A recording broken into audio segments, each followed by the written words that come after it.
Creamer Media's Mining Weekly is today focusing on Glencore coal, taking a praiseworthy lead in just transitioning. Could you please outline for Mining Weekly the progress that Glencore coal is making with its winter wheat project? The idea behind this program, I think, came from a workshop involving Mine Water Controlling Board, Glencore and Anglo-American, I think the commencement of 2020. It determined that, in actual fact, there was an opportunity in Mpumalanga to look at the assets of mining and the impact that they may have for community agriculture. We're actually working really closely with the Mpumalanga Provincial Government Department of Economic Development and Tourism. We actually had a visioning session in August, a 2-day, half-day session where we were actually discussing exactly what we would like to see in this area in 2040, and we need to start planning on that vision now.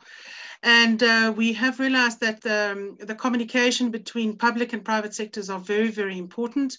And I think that alignment is happening. We specifically targeted the use of winter wheat because a cereal company in South Africa felt that that would be a good demonstration of our program and whether or not we could produce a grain that would be of use for the manufacturer of their ready-to-eat cereals. It also was going to be potentially a very good demonstration of some of the new principles that many organisations are now putting an emphasis on, and that is the environment, the social and governance principles. One thing that we are seeing globally, especially coming out of COP26, where we've already heard from Cyril Ramaphosa, the president of South Africa, that they're going to be starting this transition towards renewable energies, etc. And we have been already seeing this in areas such as Europe, and also more recently probably in China and the US, where there was a huge reliance in terms of coal energy. And obviously, given sort of mechanisms in mining changing, new government policies coming out, we've also seen obviously commitments towards renewable energy. This is requiring now a substantial shift in the way that sort of areas are operating, and it requires quite a big process. And we've seen the likes of the World Bank that have undertaken a number of studies to see what the lessons learned from some of these regions have been in terms of transitioning to renewable energy. It's important that we, as working in this project and the project partners, illustrate the sort of work that needs to be done to ensure that this transition can take place. The way that we see it at Glencore is that mining should be the catalyst that actually spurs on all these other activities, be it economic and social development. So when Glencore is no longer there, what we leave behind is our legacy.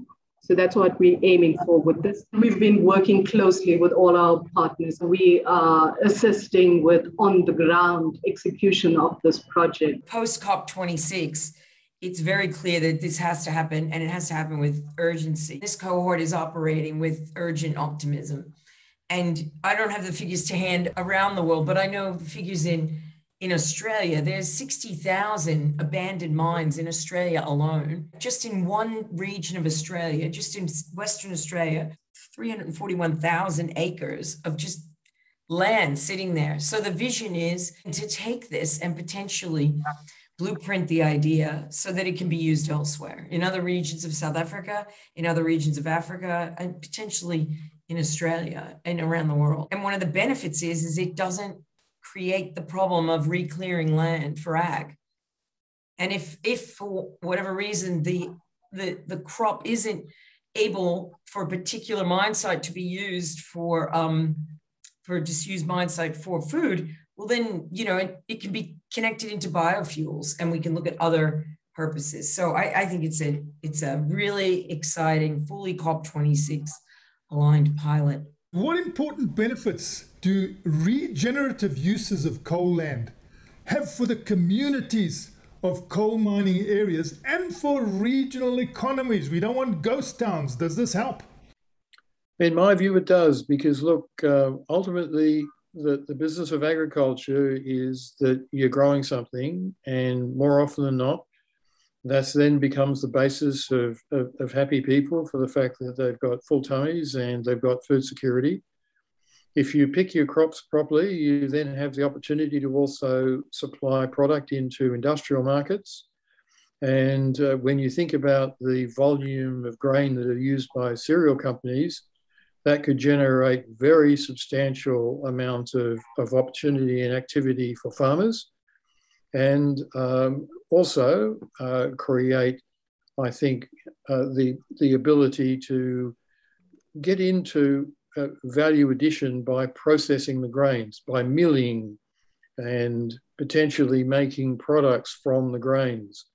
So you're starting with, I guess, growing the agriculture. You're then building the scale of those operations to the point when you can then, in that community, start investing in the processing equipment to make it more meaningful. The thinking of how we're going to move from coal-generated power to new power has been in our minds since 2015. There's been quite a bit of focus on how we're going to deal this on a very collaborative, sustainable way.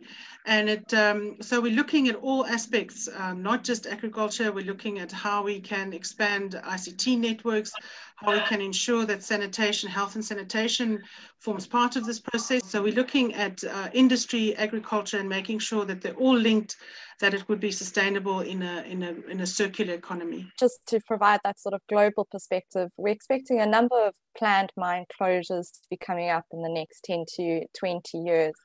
And probably one thing that we've seen from this setup with this partnership, etc., it's something that you can't do alone in many cases. And sustainable mine closure requires the collaboration between industry, communities, and government to understand and address the environmental, the social and economic aspects of closure. And this needs to be undertaken early on so that these stakeholders can be brought in on board, and so that we can have a sound basis for the management of these areas. You mentioned very early on about the concept of ghost towns.